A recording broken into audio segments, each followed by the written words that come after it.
Bonjour à tous et bienvenue dans cette nouvelle vidéo de présentation de héros pour Marvel Champions. Aujourd'hui, Black Panther. Alors, Black Panther, il a 2 de contre, 2 d'attaque, 2 de défense, il est Avenger Wakanda, il a riposte 1, taille de main de 5 et 11 points de vie. Sur sa face alter ego, il a 4 de récupération. Prévoyance, mise en place, cherchez une amélioration Black Panther dans votre deck et ajoutez-la à votre main, mélangez votre deck, taille de main 6, point de vie 11. Alors pour les caractéristiques, total de 6, 2 de partout, donc très équilibré, taille de main 5 en héros 6 en alter ego, c'est standard, point de vie 11, je dirais que c'est dans la moyenne, j'ai pas fait les comptes. Riposte 1, bon, c'est toujours ça de prix, parce que bon, des dégâts on s'en prend lors des attaques. Et donc lors de la mise en place, on va chercher une amélioration Black Panther dans le deck, on l'ajoute à sa main. Donc déjà on commence avec 7 cartes en main et une des 4 améliorations de Black Panther, sachant que c'est autour de ça que tourne son deck. Alors, avec un contre de 2, on peut envisager de le jouer en justice, de lui donner instinct héroïque. Il a un contre maintenant de 3, quand il utilise son action basique de contre. On peut faire la même remarque sur entraînement au combat, il passerait à 3 d'attaque. Et si on joue protection, on peut lui donner veste blindée pour qu'il ait 3 de défense. Bon, commandement ne booste pas ses caractéristiques de base. Et purement sur la carte identité, il n'y a pas grand chose de plus à dire. Oui, juste un truc, si vous le jouez en protection, que vous le faites défendre, il se prend des dégâts, enfin, même sans se prendre des dégâts, il est attaqué, donc sa riposte s'enclenche. Si vous arrivez à le faire défendre, puis à le redresser, puis à défendre de nouveau, la riposte va fonctionner 2 fois. Voilà. Alors, le set de Black Panther, première carte, c'est Shuri, une alliée, qui coûte 2, 1 de contre, 1 d'attaque à chaque fois avec un dégât consécutif, 3 points de vie.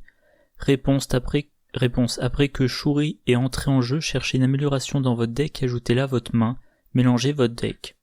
Donc en début de partie, elle vous aide à vous installer. Plus tard dans la partie où normalement vous devriez être... idéalement vous êtes déjà bien installé, vous avez votre armure. Si on est à un stade où vous n'avez pas encore les 4 améliorations du set Black Panther en jeu, vous pouvez aller en chercher un dans le deck. Une fois que vous avez les 4, vous pouvez aller chercher une autre amélioration dans le deck. Et plus tard dans la partie, il est possible que vous ayez été obligé de défausser un morceau de l'équipement, une pièce d'équipement de Black Panther, ça a été remélangé dans le deck et vous allez la récupérer.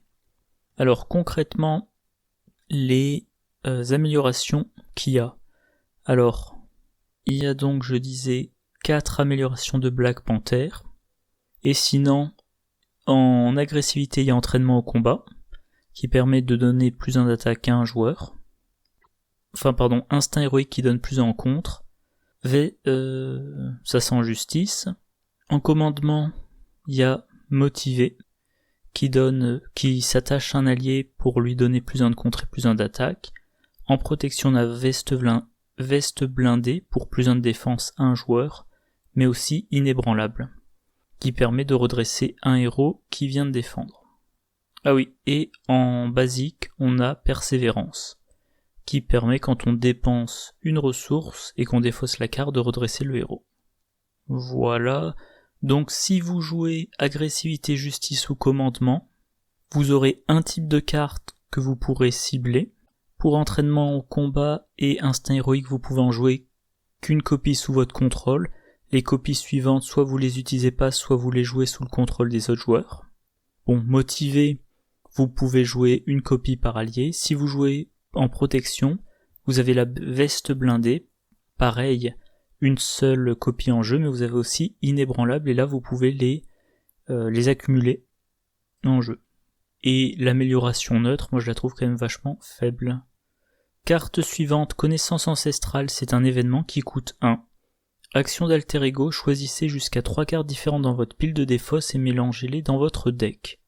C'est pas cher, vous prenez de bonnes cartes, jusqu'à 3 bonnes cartes mais toutes différentes, et vous les remélangez dans votre deck, Évidemment, l'idéal c'est de le faire quand le deck est très fin, pour être sûr de rapidement repiocher ces cartes-là. Alors les cartes dans son set qu'on va être tenté de cibler Wakanda Éternel, dont je parlerai juste après. Vibranium, vu que c'est une très bonne carte de ressources. Essentiellement celle-là. Enfin moi, et bien évidemment, s'il y a une pièce une amélioration de Black Panther qui est partie à la défausse, et ben vous la remélangez dans votre deck. À noter, je l'évoque rapidement parce que j'en parlerai plus en détail tout à l'heure, vous avez la Cité Dorée qui peut vous faire piocher. Vous avez aussi le Manoir des Avengers. Vous avez une carte pour remélanger des cartes dans votre deck. Donc je disais, carte suivante, Wakanda Éternel. Alors cette carte-là, il y en a...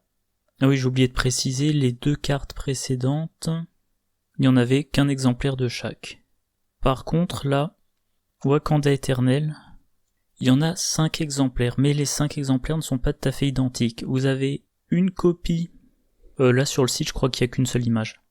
Vous avez une carte avec une icône de ressources énergie, une carte avec une icône de ressources physique, une carte avec une icône de ressources mentales et 2 cartes avec une icône de ressources libres. L'effet est toujours le même. Tactique, action de héros, résolvez la capacité spéciale de chaque amélioration Black Panther que vous contrôlez dans n'importe quel ordre. La résolution de chaque capacité est une étape de cette séquence. Et donc, quand on verra les améliorations Black Panther, on verra ce que ça veut dire concrètement. En tout cas, ces 5 cartes-là, c'est le moteur du set Black Panther. Carte suivante, Vibranium, c'est une carte ressource qui a 2 icônes de ressources libres. Pour le moment, cette carte-là est la 2e meilleure ressource du jeu, après absorption d'énergie de Captain Marvel. Absorption d'énergie de Captain Marvel, c'est 3 ressources énergie, là c'est que 2 ressources, enfin que 2, c'est déjà bien, 2 ressources, mais 2 ressources libres. Donc, y a rien de plus à en dire, c'est très très bon. Et il y en a 2 copies. Pardon, il y en a 3 copies. Carte suivante, la Cité Dorée, c'est un soutien qui coûte 2. Lieu Wakanda, action d'alter ego, incliner la Cité Dorée, piocher 2 cartes. C'est vraiment très bon, hein. Pour rappel, le Manoir des Avengers, c'est un soutien qui coûte 4. Un max par joueur. Action incliner le Manoir des Avengers, choisissez un joueur, ce joueur pioche une carte. Manoir des Avengers, vous pouvez faire piocher n'importe quel joueur, mais lui faire piocher seulement une carte. La Cité Dorée, ça marche que sur vous, mais c'est 2 cartes. À condition d'être en alter ego. Mais ça veut dire que si vous finissez votre tour en alter ego, vous allez piocher jusqu'à avoir 6 cartes en main. Début de votre tour suivant, vous utilisez la Cité Dorée, vous repiochez 2 cartes, vous avez maintenant 8 cartes en main. Et ensuite, par exemple, vous passez en héros pour pouvoir utiliser toutes vos actions de héros. Carte suivante, là on entre dans les améliorations. Donc pour rappel, les améliorations pendant la phase de préparation, que je dise pas de bêtises, de mise en place, ça s'appelle mise en place. Pendant la phase de mise en place, vous allez chercher une amélioration dans votre deck, vous la mettez dans votre main. Si vous jouez Shuri, vous pouvez aller chercher une amélioration du set Black Panther ou pas dans votre deck et la mettre dans votre main. Voilà. Et donc, une amélioration qui coûte 2 Black Panther armes, spéciale, choisissez un joueur, infligez 1 dégât au méchant et à chaque ennemi engagé avec ce joueur. 2 dégâts à la place, il s'agit de la dernière étape de la séquence. Jouez l'événement Wakanda Éternel pour utiliser cette capacité. Donc vous avez dague énergétique en jeu, vous jouez Wakanda Éternel pour 1, vous activez les dagues énergétiques, et vous dites j'inflige 1 dégât, enfin vous dites, si vous jouez en solo, vous choisissez vous, et vous infligez 1 dégât au méchant, et à chaque sbire engagé avec vous. Si c'est votre seule amélioration Black Panther, c'est votre première et dernière étape de la séquence déclenchée par Wakanda Éternel, dans ce cas-là, c'est 2 dégâts au méchant et à chaque ennemi engagé avec vous. 1 dégât, ça fait sauter tous les tenaces, ça blesse les sbires. 2 dégâts, ça tue les plus petits sbires, comme les contrôleurs d'armes. Les trafiquants d'armes, pardon. Et ça rappelle, je vais pas entrer dans les détails parce que j'ai l'impression que j'en parle à chaque vidéo, l'effet qu'a Hulk quand après son attaque on défausse du sommet de son deck une carte avec une icône énergie imprimée. Voilà, sauf que ça ne vise que le méchant et les ennemis engagés avec un joueur. Ce qui a un impact très important quand on joue en multi. Deuxième amélioration, les griffes de panthère, elles coûtent 2 également. Black Panther, arme, spécial, attaque. Infliger 2 dégâts à un ennemi, 4 dégâts à la place s'il s'agit de la dernière étape de la séquence. Même remarque, 2, c'est assez pour un trafiquant d'armes, mais c'est tout. 4, ça tue un garde blindé. Ça tue... que je réfléchisse... Enfin bon, ça tue les sbires, quoi, on va dire ça comme ça. Et ça fait penser à Maker, un événement basique qui coûte 2. Action de héros attaque, infliger 2 dégâts à un ennemi. Et ben là, avec les griffes de panthère, selon les circonstances, vous allez infliger 2 ou 4. La troisième, génie tactique, elle coûte également 2. Black Panther compétence. Spécial contre, retirer une menace d'une manigance, 2 menaces à la place s'il s'agit de la dernière étape de la séquence. Alors ça rappelle l'équipe de surveillance, un soutien justice qui coûte 2, qui a 3 jetons mouchards dessus. Action, retirer un jeton mouchard de l'équipe de surveillance incliné là, retirer une menace d'une manigance. Et ben là, pour 2, enfin, j'allais dire c'est une amélioration, ça reste en place, va quand même falloir jouer un événement pour le déclencher, un événement qui coûte qu'un, et c'est une menace d'une manigance ou 2, si on active ça en dernier. Et enfin, dernière amélioration, costume en vibranium, armure Black Panther, spécial attaque, déplacez un dégât de votre héros vers un ennemi, 2 dégâts à la place s'il s'agit de la dernière étape de la séquence. Donc concrètement, vous regagnez 1 point de vie ou 2 points de vie, et l'ennemi que vous avez choisi prend un dégât ou 2 dégâts. Ça fait penser un petit peu à la barrière énergétique qui est dans le pack Miss Marvel, une amélioration protection qui coûte 2, qui a 3 jetons réverbération et qui dit interruption. Quand vous êtes censé subir n'importe quelle quantité de dégâts, retirez un jeton réverbération de la barrière énergétique, prévenez un de ces dégâts et infligez un dégât à un ennemi. Voilà. Alors, petite remarque rapide sur les 4 améliorations. Moi j'aurais tendance à conseiller comme première à prendre le génie tactique. Parce que comme je l'ai déjà dit dans d'autres vidéos, au début de partie, tant que vous n'êtes pas installé, vous allez probablement rester pas mal en alter ego, donc le méchant va manigancer, donc il y aura pas mal de menaces. Bon, sachant que pour utiliser votre équipement, faut jouer Wakanda Éternel, et Wakanda Éternel, c'est une action de héros. Bon, comme je l'avais dit, la vidéo est super courte, il n'y a pas beaucoup de cartes, je suis pas enthousiasmé par le héros. En tout cas, on passe à l'obligation affaire d'état. Donnez cette carte au joueur de T'Challa. Vous pouvez passer sous forme d'alter ego, choisissez incliner T'Challa, retire affaire d'état de la partie, ou choisissez défausser une amélioration Black Panther que vous contrôlez. Défausser cette obligation. Le deck tourne autour des améliorations Black Panther, les défausser c'est un gros problème. Voilà. Comme je le disais pour Spider-Man, vous pouvez tenter de jouer Black Panther en protection. Dans ce cas-là, il aura à défendre et peut-être qu'à son tour, enfin, pas à son tour, il aura peut-être, vous le jouez en protection, vous le faites défendre, vous l'inclinez pour défendre, peut-être qu'au moment où vous piochez la carte de rencontre, vous n'avez pas réussi à redresser Black Panther, c'est affaire d'état, vous pouvez pas choisir la solution 1 parce que votre carte est déjà inclinée, du coup vous êtes obligé de choisir la deuxième option. Évidemment, si vous choisissez la deuxième option, vous pourrez attendre de remélanger votre défausse, puis jouer Shuri pour récupérer votre amélioration. Le 7 Némésis, première carte, usurper le trône, 3 menaces par joueur, et ça vous fait piocher une carte rencontre de plus. Alors une carte de rencontre en multi, ça change pas grand chose, en solo ça double. Rien de particulier à dire, c'est pas effrayant. Black Panther, il a 2 de contre de base. S'il a un allié, ça devrait suffire pour retirer la 3e menace. Si vous le jouez en justice, il a probablement instinct héroïque. et il a 3 de contre à lui tout seul. La carte a 3 icônes de boost. Deuxième carte du set Nemesis, Killmonger.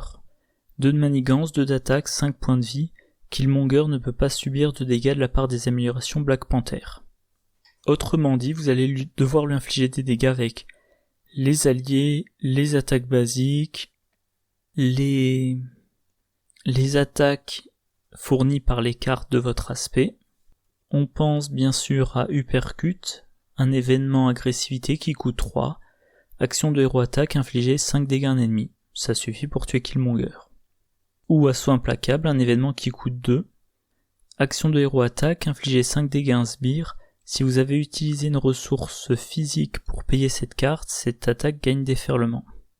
Alors, contre Killmonger, s'il n'a pas encore été blessé, le déferlement ne servira à rien. Mais en tout cas, c'est une carte qui vous permet de vous en débarrasser pour seulement 2 ressources. Et Killmonger a 2 icônes de boost. Plante en forme de cœur, c'est une traîtrise. Renfort. Une fois révélé, donnez une carte d'état tenace au méchant et à chaque sbire engagé avec vous. Boost, donnez une carte d'état tenace au méchant. Alors c'est rude, hein, une carte d'état tenace au méchant et à chaque sbire engagé avec vous. C'est-à-dire que chacun, la première fois qu'ils subissent des dégâts, tous les dégâts sont annulés. Alors évidemment on pense aux dagues énergétiques, voilà, qui ont comme effet, choisissez un joueur, infligez 1 dégât au méchant et à chaque ennemi engagé avec ce joueur. 2 dégâts à la place, il s'agit de la dernière étape de la séquence. Donc la traîtrise met une carte d'état tenace à chacun, vous utilisez les dagues énergétiques en jouant Wakanda éternel et vous faites sauter toutes les cartes d'état tenaces. Et encore une fois, Hulk fournit un effet similaire. Mais également Squirrel Girl qui est dans le pack Captain America. 4e carte, Combat Rituel, qui est en 2 exemplaires si je dis pas de bêtises. Une traîtrise donc, une fois révélée, défaussez la carte du dessus du deck rencontre. Ensuite, choisissez soit vous infligez X dégâts à votre héros, soit vous placez X menaces sur la manigance principale. X est égal au nombre d'icônes de boost sur la carte rencontre défaussée plus 1. Donc X vaut de 1 à 4. Eh bien, moi, surtout en solo, je me méfie toujours de la menace. J'ai plutôt envie de prendre les dégâts, a priori. Pour rappel, dans le pack Miss Marvel, il y a la barrière énergétique, qui va faire que sur les X, vous en prévenez un, vous infligez 1 dégât à un ennemi. Bon, Black Panther il a quand même 11 points de vie, ça va. Et je vois pas trop que dire d'autre. Bon, si on récapitule un petit peu, moi, Black Panther, je l'ai dit plusieurs fois, je l'aime pas. Alors, en héros, il est très équilibré, c'est bien, ouais. Moi, j'ai tendance à préférer des héros qui ont un réel point fort. Par exemple, Black Panther, il pourrait avoir 3 d'attaque, 2 de défense, mais qu'un de contre. Ou 2 d'attaque et 3 de défense, mais qu'un seul de contre. Là, il a 2 de partout. D'accord. C'est bien 2 de partout, mais c'est perdre l'opportunité de le fournir au moins 1, 3. S'il avait par exemple 3 d'attaque, et ben sans aucun boost, il tuait un garde blindé en une attaque. S'il avait 3 de contre, il était capable en un contre de retirer une manigance annexe. La riposte, c'est bien, surtout quand on joue protection. Si je joue justice ou commandement, surtout commandement, je vais avoir tendance à bloquer avec des alliés. Si je joue protection, je vais me dire, j'ai 2 défenses de base, j'ai augmenté à 3, j'ai pas mis une autre pièce d'équipement qui m'amène à 4, j'ai du soin, j'ai divers trucs, je peux sans problème laisser l'ennemi attaquer. Et chaque fois qu'il m'attaque, il se prend un dégât. Mais si on regarde son set, sur les 15 cartes, qu'est-ce qu'on a ? Allez, on va commencer, j'allais dire dans le désordre. On a Shuri, qui va aller chercher une amélioration. Donc elle aide à se mettre en place. Ma parcelle a qu'un attaque, qu'un de contre. Et 3 points de vie. Donc, a priori, on la met en jeu. On va chercher une amélioration. On attaque ou on contre de 1 en fonction de ce qui manque. Et face du méchant, on défend. Probablement elle est vaincue. Et voilà, elle a fait son travail. Deuxième carte, la Cité dorée. Quand vous êtes en alter ego, vous piochez 2 cartes. C'est bien. Contrairement à un deck Iron Man où vous avez plein d'améliorations en jeu, en général 6, où vous avez plusieurs soutiens et vous pouvez avoir d'autres choses à côté, au final, quand vous êtes bien installé, vous vous retrouvez avec seulement 30 cartes qui sont pas en jeu. Là, avec Black Panther, même s'il faut l'installer, ça ne prend que 4 améliorations. Et donc, ça lui laisse quand même un deck, on va dire, de 35 cartes qui tournent. Et donc, son deck tourne beaucoup plus lentement. Piocher 2 cartes, c'est bien, mais c'est en alter ego.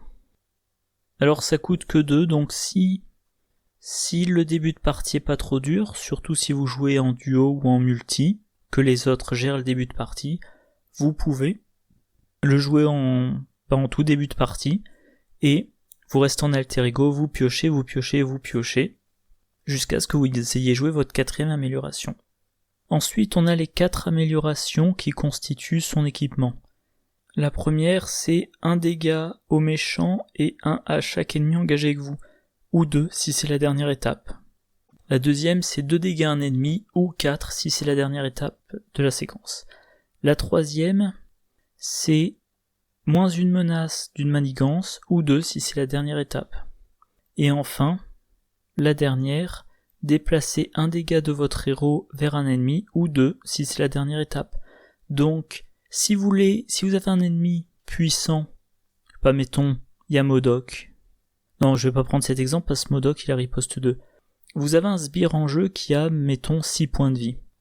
Vous allez regarder ce qui fait des dégâts et le mettre comme dernière étape. Là, en l'occurrence, c'est les griffes de panthère. Et donc, on résout. Dague énergétique, je crois. Dague énergétique, vous infligez 1 dégât au méchant, 1 à chaque ennemi. Donc, le sbire, engagé avec vous lui avez infligé 1 dégât. Ensuite, vous activez génie tactique. Vous retirez une menace d'une manigance. Ok. Ensuite, vous utilisez armure en vibranium, costume en vibranium. Bon, quelque chose comme ça, costume en vibranium. Vous déplacez 1 de vos dégâts vers ce sbire. Donc vous soignez de 1, mais votre sbire, vous lui infligez 1 dégât. Et enfin, vous activez griffe de panthère. Ça inflige 4 dégâts, on a un Wakanda éternel, vous avez infligé 6 dégâts à cet ennemi, tout en vous soignant de 1 et en retirant une menace.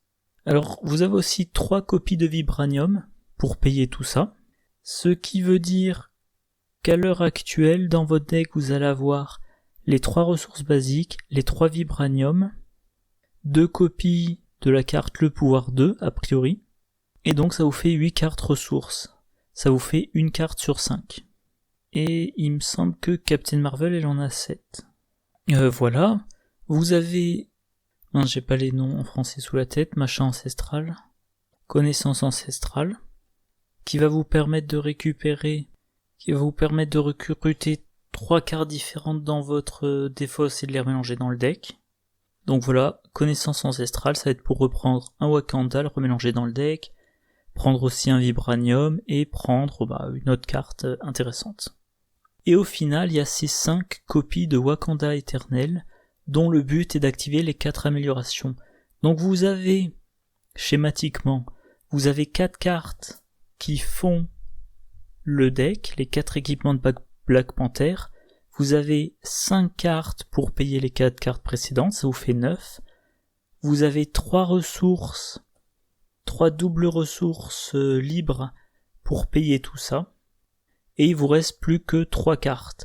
Un allié pour s'équiper, la cité dorée pour piocher des cartes, et enfin connaissance ancestrale pour remélanger votre deck, pour remélanger dans votre deck des cartes qui vous intéressent mais qui sont dans la défausse.